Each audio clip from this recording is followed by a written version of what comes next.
ilé Akíntọ́lá mi ọmọ onígbó owó ọmọ onígbó wọ́hùn ọmọ onígbó wájẹ.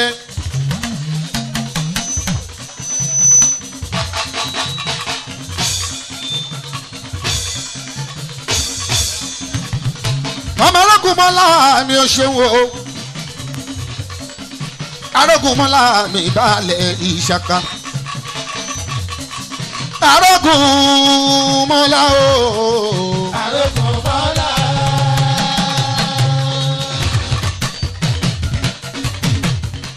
èmi aláìlúwà ọba Clement Olúṣẹ́gun Akínyẹmí oníjànà tìlú Ìjànà bí àsìkò yìí kí baálẹ̀ mi Olúwarótìmí Ahmed Akíntọ́lá Oníṣàkà ti Ìṣàkà wípé kú ayẹyẹ ti ọdún kejìlá ọdún tó ń ṣe lórí ìtẹ́ bàbá ẹ̀.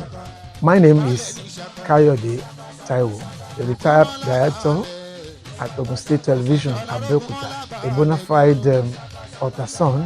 On this special 12th anniversary, I want to share this beautiful celebration with my brother, Baale Oluwarotimi Ahmed Akintola, the Baale of Ishaka community. I want to thank you for taking Ishaka community beyond what you meant as Baale, and also adequately representing what Awori stands for: unity, friendship, culture, and tradition.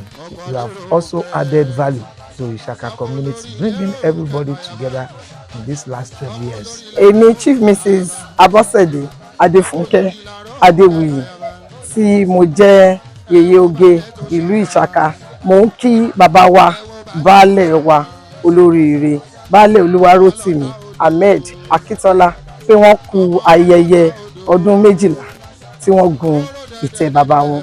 Èmi ìyáàfin Ọmọbọ́láńlé aya Adétọ̀nwá ọmọ Akíntọ́lá ó kí bàbá wa Oníṣàkà ti ìlú Ìṣàkà Baálẹ̀ Olúwarótìmí Akíntọ́lá fún àjọ̀dún ọdún kejìlá èyí tí wọ́n gorí àpèrè àwọn baba ńlá wọn. Èmi ni olóyè Káyọ̀dé Adélájà Bello, ọ̀kan lọ́mọ ìlú Ìṣàkà. Mo fi tọ̀wọ̀tọ̀wọ̀ kí baálẹ̀ wa Baálẹ̀ Olúwarótìmí Ahmed Akíntọ́lá baálẹ̀ ìlú Ìṣàkà fún ayẹyẹ ọdún kejìlá tí wọ́n fẹ́ ṣe ní on the 27 December 2024. Baálẹ̀ wa jẹ́ ẹni tó níwà rẹ̀lẹ̀ tó ń tukọ̀ ìlú yìí pẹ̀lú ìfẹ́ àti ìmọ̀ ṣọ̀kan láàrin gbogbo àwa ọmọ ìlú. Ọ̀pọ̀lọpọ̀ nǹkan mèremère ni baálẹ̀ wa ti ṣe sí ìlú yìí pẹ̀lú owó ara wọn taratara náà fi ń náwó wọn tó fi ń tú agbègbè ìlú Ìṣàkà ṣe.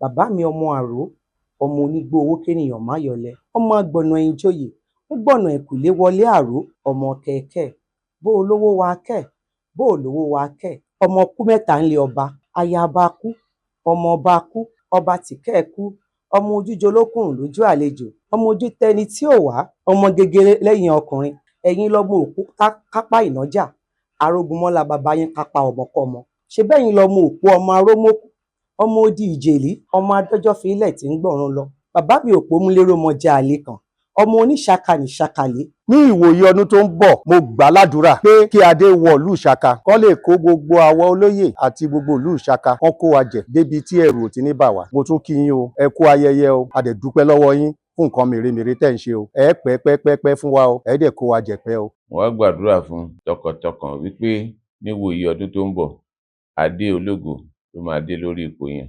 Ẹlẹ́dàá ìyá àti bàbá á ràn lọ́wọ́ á gbé débi gíga àbúrò ní ṣẹlẹ̀ sí ọmọ dáadáa ló jẹ́ lọ́dọ̀ tèmi. Onílẹ̀ Ìjànà á wà lẹ́yìn ẹ̀ onílé Ibìtì wọn rí tiẹ̀ gbọ́ àṣeyè lálákan ìdìbò àṣeyè ló máa ṣe ní gbogbo ohun tó bá dáwọ́lé báyà máa yọrí sí rere ni. Iwájú lẹ̀pọ̀ Ibìtì ẹ̀ máa rí sí owó ńlá àlàáfíà inú dídùn tó máa fi lórí ayé ẹ̀ àádẹ́jọ wà pẹ́pẹ́pẹ́ orúkọ Jésù Kristi Olúwa wa àmín. Mo gbà á ní àdúrà wípé èyí tó ń bọ̀ ní ọdún tó ń bọ̀ á dùn á lárinrin ju tọdún yìí lọ.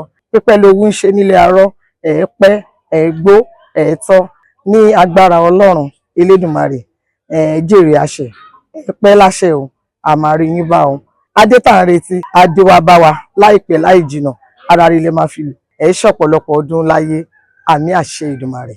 Congratulations, sir. And I wish you the very best as you celebrate 12th year.